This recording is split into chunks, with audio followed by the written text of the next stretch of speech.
Bonsoir chers compatriotes, bonsoir chers amis. Je voudrais juste, depuis la Hollande où je me retrouve en ce moment, juste avoir quelques minutes d'échange avec, avec les compatriotes, juste partager un peu avec vous euh, les sentiments qui m'animent et puis faire passer un message. Je suis désolé de ne pas attendre trop longtemps parce que comme je suis en déplacement, ici même à La Haye, ma visite avec le ministre Charles Blé Goudé continue. Et donc, d'un moment à l'autre, nous devons encore nous retrouver toute la soirée. Je vais passer un certain temps. Nous sommes en plein vendredi de Pâques, un vendredi saint. Et il est bon que je puisse faire passer ce message que je trouve assez important pour moi, s'agissant de la question des droits de l'homme. Je suis venu dans cette mission.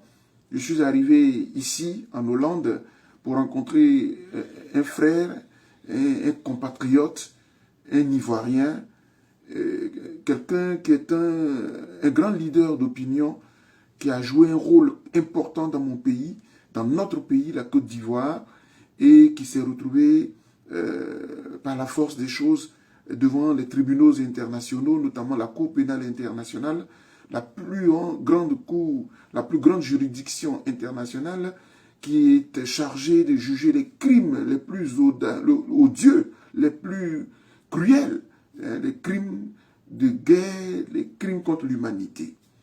Et le ministre Charles Goudé a traversé cette étape-là. Et aujourd'hui, c'est un homme libre, c'est un homme totalement acquitté, c'est un homme innocenté, parce que la justice internationale ne lui a rien trouvé du tout. Et ce monsieur ne peut pas regagner son pays parce que il lui manque son passeport. Voilà, il lui manque son passeport. La FIDOP, la Fondation ivoirienne pour l'observation et la surveillance des droits de l'homme, que j'ai inventé avec des amis, des collègues de l'université en Côte d'Ivoire, et donc et qui s'est agrandi avec pas mal de collaborateurs dans le pays, la Côte d'Ivoire, mais aussi au-delà de la Côte d'Ivoire, les compatriotes qui se sont retrouvés, qui ont émigré dans la plupart des pays du monde, en Europe comme aux États-Unis, au Canada, ont bien voulu m'accompagner dans cette aventure de la défense des droits de l'homme. Aujourd'hui est un jour spécial pour nous qui sommes chrétiens et pour moi personnellement parce que la question des droits de l'homme pour moi est une vocation. Est une vocation, je le dis toujours à mes collaborateurs, à mes amis, à mes étudiants. Ce n'est pas une matière que j'ai étudiée à l'université. Je me suis engagé dans la défense des droits de l'homme depuis 1994, étant étudiant, finissant donc après la licence. Je me suis engagé dans cette aventure-là et j'avoue que c'est ma passion, c'est ma seconde vie véritablement, après celle que Dieu m'a donnée. Elle compte beaucoup plus que la profession même que j'exerce. Et je suis très très heureux de l'embrasser et de la mener avec passion. Voilà. Donc, j'ai voulu parler de cette question du ministre Charles Blé Goudé. Vous savez, à cause de la défense du président Laurent Gbagbo et du ministre Charles Blé Goudé, mon organisation et ma personne ont été impliqués et taxés de tout. Voilà. On dit Dr Boganon, c'est un militant politique, un militant à la solde de M. Gbagbo et qui prétend être un défenseur des droits de l'homme. Les gens ont raconté leur vie. Mais je suis resté droit dans mes pensées, droit dans mes convictions. Parce que dans la vie d'un homme, il y a des valeurs sur lesquelles on ne transige pas. La patrie ne se négocie pas avec des partis politiques, avec des appartenances organisationnelles, ni avec une profession. On n'a qu'une seule patrie. Et ce qui s'est passé en 2010-2011, pour nous, a été véritablement une violation, mais inouïe, mais impensable, de la souveraineté de notre nation. Au-delà même du droit, avant de penser même droit de l'homme, c'est ma nation qui a été bafouée. Parce que 2 fils supposés de la Côte d'Ivoire sont allés à une élection présidentielle, ont prétendu avoir gagné l'élection présidentielle, et la communauté internationale qui était invitée à arbitrer l'élection n'a pas joué le rôle d'arbitre, mais a pris parti pour un camp. Et au nom de ce principe, de cette prise de parti, on a bombardé tout mon pays. Et j'ai perdu des compatriotes. On dit officiellement 3 000, mais tout le monde sait qu'il y en a près de 10 000 peut-être. Parce qu'on n'a pas les chiffres exacts. Et en tant que militant des droits de l'homme, je ne suis pas convaincu des chiffres officiels qui ont été donnés par la partie qui a gagné l'élection, qui a été déclarée vainqueur de la guerre. Donc, à partir de là, je me suis senti blessé dans ma chair. C'est pour cela qu'on m'a vu, dès que Dieu m'a permis de sortir de la Côte d'Ivoire, le 10 juin 2011, alors que le président de mon pays a été arrêté, humilié, bafoué devant toute la planète, je suis devenu un exilé politique. Et j'ai parcouru toutes les capitales d'Europe. J'ai parcouru les États-Unis, criant partout ma haine, ma colère, ma révolte. Parce que les puissants ont décidé que mon pays n'avait plus rien à dire. Le vainqueur, le voici, point barre. Allez vous faire voir ailleurs. Et on a démontré à la planète que même si nous n'avons pas d'armes, même si nous ne sommes pas puissants, nous sommes des fils d'Afrique, nous sommes des fils de la Côte d'Ivoire. La vérité est une, elle est indivisible. Et c'est Dieu qui est juste, qui est vérité. Nous avons crié à lui et nous avons tempêté partout. Pendant 10 ans, on l'a fait. Pendant ces 10 années-là, ces 10 années de nos vies que nous avons suspendues, qu'on a mises entre parenthèses pour défendre notre patrie. Et on l'a fait. Et je suis vivant, Dieu merci. Je suis un témoin vivant. Et j'ai écrit des livres, 6, pour que l'histoire reste. Et puis le 31 mars 2020, on nous a annoncé qu'ils ont été définitivement acquittés. Vous ne pouvez pas imaginer la jouissance morale. C'est notre trophée. La libération du président Laurent Gbagbo et du ministre Chablé Goudé, c'est notre trophée de vie. Parce que n'eût été cette libération, nous autres, nous ne serions plus jamais admis à retourner dans notre pays. S'ils avaient été condamnés, nous aurions été condamnés également. C'est un combat de vie. Et même si l'avenir ne nous réserve plus rien, ce passé-là, il fait partie de notre fierté. Nos enfants sont fiers du combat qu'on a mené. Nos compatriotes sont fiers du combat qu'on a mené.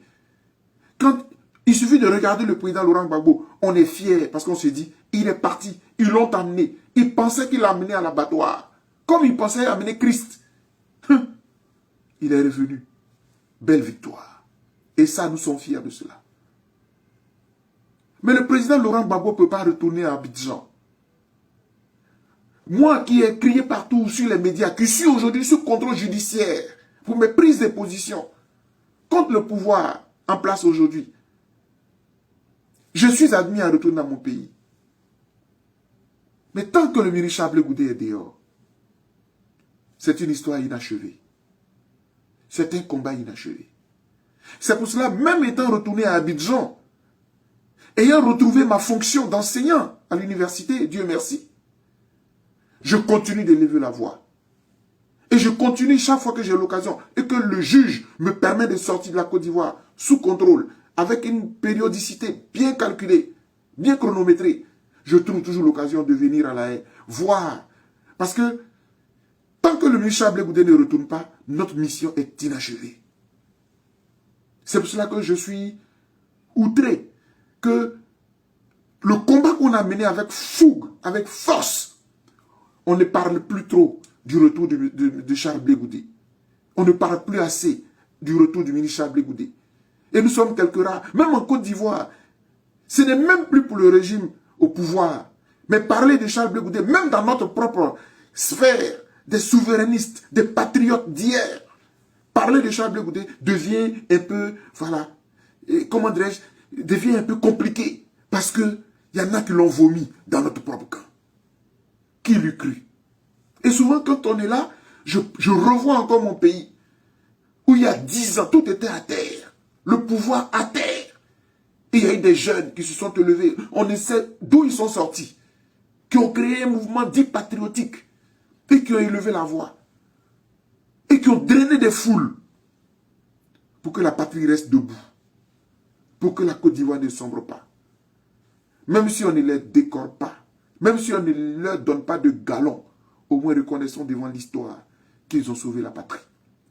Aujourd'hui, quand M. Ouattara et tout son pouvoir acceptent que nous rentrions, ils ne vont pas venir nous dire, oui, on a perdu le combat. Ils ont peut-être gagné la guerre des armes, il y a 10 ans. Mais au moins, le combat que nous avons mené, la justice du monde entier a été vaincue. Elle s'est mise à genoux. M. Ouattara a été amené à accepter que finalement le président Laurent Gbagbo rentre. Je parle de lui. Et quand on est rentré, on dit, oui, mais ils ont été achetés, les docteurs Bogala, ils se sont tués et tout. Non. Vous ne savez pas de quoi vous parlez. Je suis trop bien placé. Ce combat-là, que nous avons gagné là, il a été affaibli. Par qui? Je vous regarde. Et l'histoire nous regarde. Mais la fin n'est pas loin. La fin, la vraie fin de ce combat-là n'est pas loin. Et vous saurez tout. Ce combat que nous avons mené, dans lequel nous avons sacrifié nos vies, nos enfants, nos familles, nos carrières. Tous mes collègues, quand je vais à l'université de Bouaké, vous ne pouvez pas imaginer ma fierté. Tous sont devenus des professeurs titulaires et tellement fiers parce que j'ai mené un combat. On a tous mis nos carrières, nos vies entre parenthèses pour sauver la patrie. Personne, on n'est plus nombreux à parler du retour de M. Charles Blé Goudé. Je suis à La Haye. J'ai déjeuné avec lui. J'ai discuté avec lui. J'ai échangé avec lui. Et c'est pour cela que je suis heureux de faire cette émission. Je ne la voulais pas courte, mais il y a tellement d'émotions là-dedans. Parce que je revois là où nous marchions, là où nous perdions dans le froid glacial, les cars qui étaient alignés venant de toute l'Europe, des États-Unis même, pour crier haut et fort, Je ne peux pas, je suis navré, mais je ne peux pas ne pas le dire. Je ne peux pas ne pas le dire. Et l'émotion est grandissante. J'ai discuté avec le ministre Charles Blé Goudé. Alors la vérité, cette fois-ci, puisque nous sommes en pleine période de Pâques, j'avais hésité, ayant échangé avec lui, à continuer jusqu'ici, puisque c'est quand même Pâques, et les enfants que j'ai retrouvés allaient célébrer la première Pâques avec leur père et tout. Je lui ai dit, le président Alassane Ouattara a dépêché un émissaire auprès du ministre Charles Blé Goudé, auprès de M. Charles Blé Goudé, parce que le pouvoir Ouattara a du mal à le considérer comme ministre. Mais ça, c'est un autre débat, dont je ne reviendrai pas là-dessus aujourd'hui, mais une autre fois, je vous dirai à la vérité ce qu'il en est. Mais ça, ce sont des détails. Son Excellence Claude Sailly, que je connais très bien, c'est un ami, chef de cabinet du président Ouattara, du chef de l'État ivoirien, est venu au nom du président de la République rencontrer M. Charles Blé Goudé. Et à l'issue de la rencontre, M. Charles Blé Goudé a sorti un communiqué qui a été relayé abondamment à la une des grands journaux, les plus grands, Fraternité Matin et le journal étatique gouvernemental, depuis longtemps, depuis Houphouët-Boigny, à la grande une. Et j'ai voulu me prononcer. Nous avons échangé au téléphone, mais je n'avais pas les tenants et les aboutissants. Donc j'ai marqué le pas. Il y a à ma connaissance, une grande dame politique, l'une des rares d'ailleurs, a élevé la voix pour dire merci. Parce que certainement, elle a échangé avec le ministre, elle a vu un peu, elle a peut-être su ce qui s'est passé, elle s'est prononcée. Je voudrais ici lui faire un clin d'œil à la première dame, la docteure Simone Eivie Gbagbo, avec qui j'ai de très bons rapports. Comme hier, j'en avais avec le président Laurent Gbagbo, tranquille. Comme j'en ai avec le président Henri Konan Bédié, tranquille. J'ai toujours mes rapports intacts. Jusqu'à ce jour où je vous parle, je n'ai aucun désaccord, aucune animosité avec le président Laurent Gbagbo. Et je voudrais le lui témoigner. Madame Simone Evie Gbagbo a salué l'acte posé par le président Ouattara. Je suis un militant des droits de l'homme. Je ne suis pas un politique. Je critique celui qui gouverne mon pays. C'est lui qui me gouverne. Dans la gouvernance, il y a des codes, il y a des principes. Lorsque le gouvernement sort des codes et des principes, le militant des droits de l'homme que je suis, qui connaît la Constitution, qui lit la Constitution et qui connaît les principes universels qui régissent les droits de l'homme, je suis bien placé pour interpeller. Et c'est ce que j'ai toujours fait. Je l'ai fait hier avec le président Gbagbo, je le fais avec le président Ouattara. Je voudrais ici, après avoir échangé avec le ministre Chablé Goudé, je voudrais ici emboîter le pas à Mme Simone Evie Gbagbo pour dire merci à M. Ouattara pour cette considération, parce qu'il n'avait pas besoin, il n'était pas obligé d'envoyer son chef de cabinet. Vous savez, M. Ouattara, ça fait 10 ans que nous sommes opposés à lui sur tous les plans, depuis que les Guillaume Soro ont créé la rébellion, etc. D'ailleurs, ça date d'un peu plus d'ailleurs, puisque depuis que nous étions étudiants, nous avons quand même vécu les heures dures sous le premier ministre Alassane Ouattara. Donc c'est une vieille histoire. Mais quand un acte est posé, il faut l'analyser à froid. Et là, je fais un travail d'intellectuel. Il a dépêché son chef de cabinet. Le chef de cabinet, ce n'est pas n'importe qui. C'est l'homme de main du président de la République. Il l'a envoyé à La Haye. C'est déjà une marque de considération. Je voudrais l'en remercier. Quand il est venu à La Haye, le contenu aussi du message, je suis mal placé. Ce n'est pas à moi de le divulguer. Et je voudrais saluer là le coup de maître de Charles Blé Goudé, qui est si jeune, qui est jeune, mais qui a déjà une carrure d'homme d'État. Parce qu'il aurait pu, dans le communiqué qu'il a diffusé, donner le contenu du message que lui a délivré le président Ouattara. Mais il ne l'a pas fait. Et même s'il me l'a confié, ce n'est pas à moi de le faire. Non. Loin de là. De ce point de vue, je suis désolé, mais je ne pourrais pas vous satisfaire. Parce que ce sont des échanges de haut niveau. Ce sont des échanges étatiques.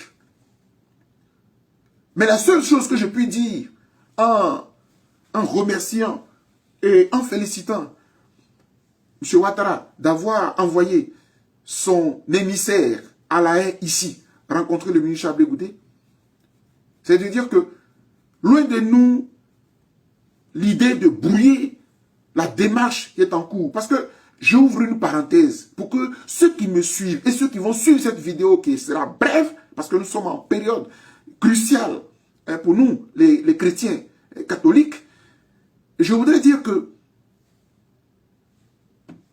lorsque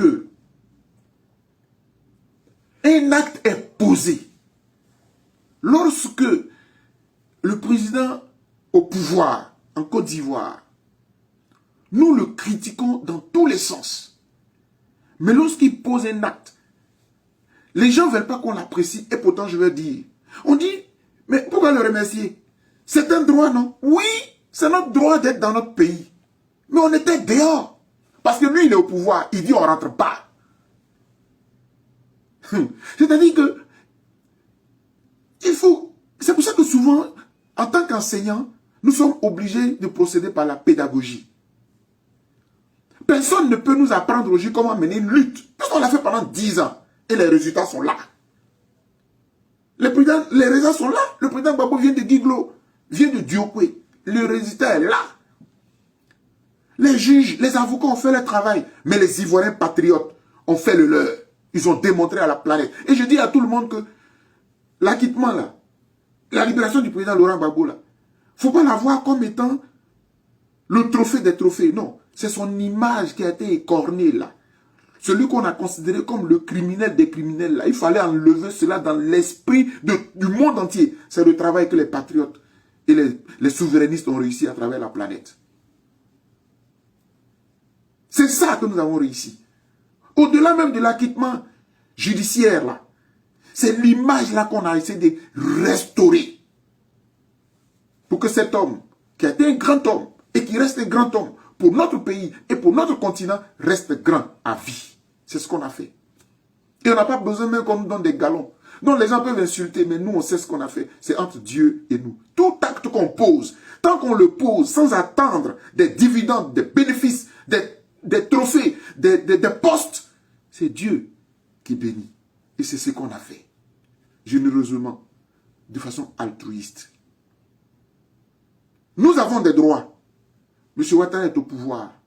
Il considère qu'un tel peut gêner sa façon de gouverner. Il prend ses décisions. Et puis il n'y a rien eu pendant 10 ans. Et même aujourd'hui, c'est compliqué.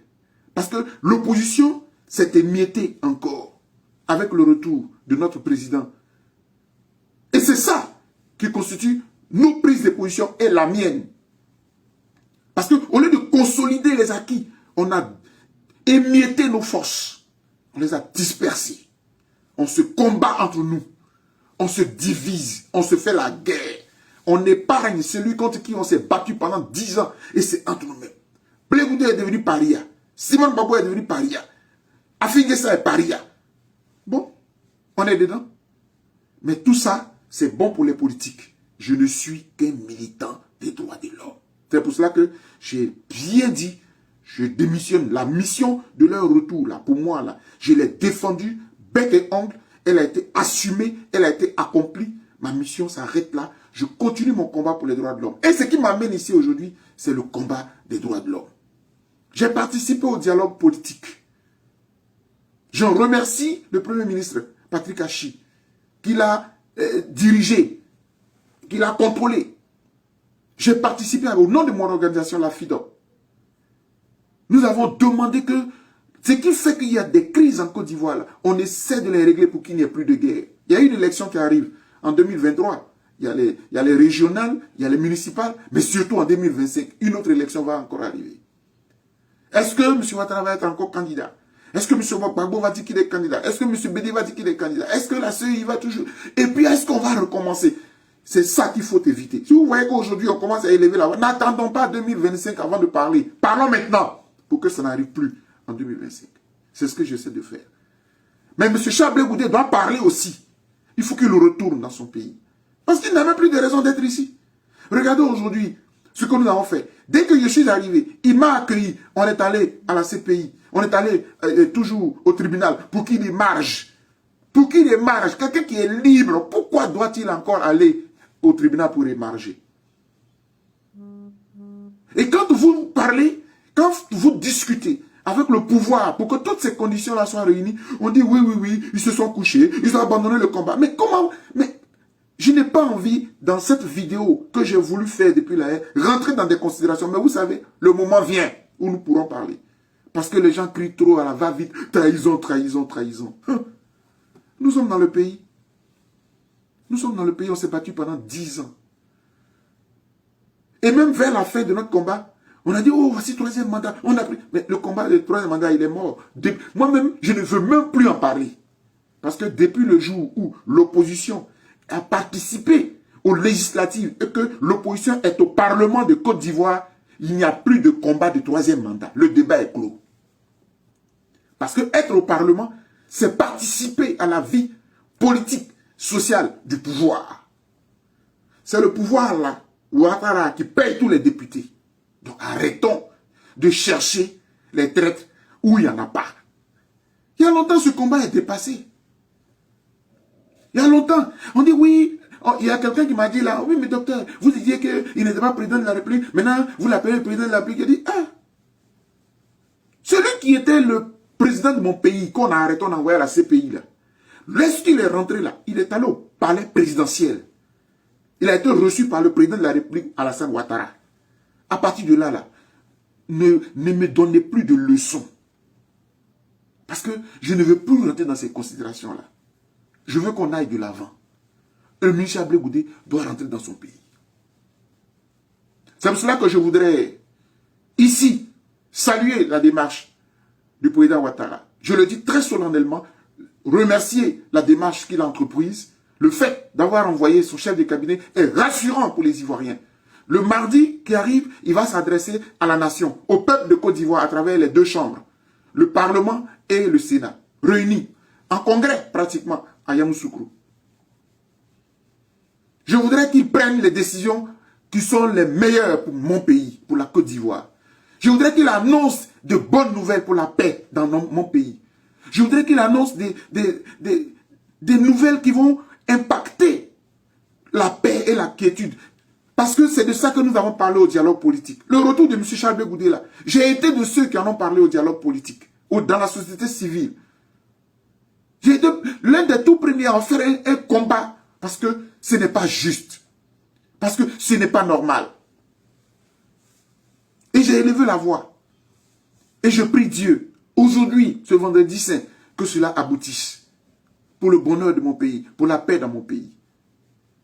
Oui, aujourd'hui, certains amis me disent, oui, mais vous ne parlez pas trop pour pour M. Guillaume Soro et tout. Je dis, ne mélangeons pas les choses, allons-y étape par étape.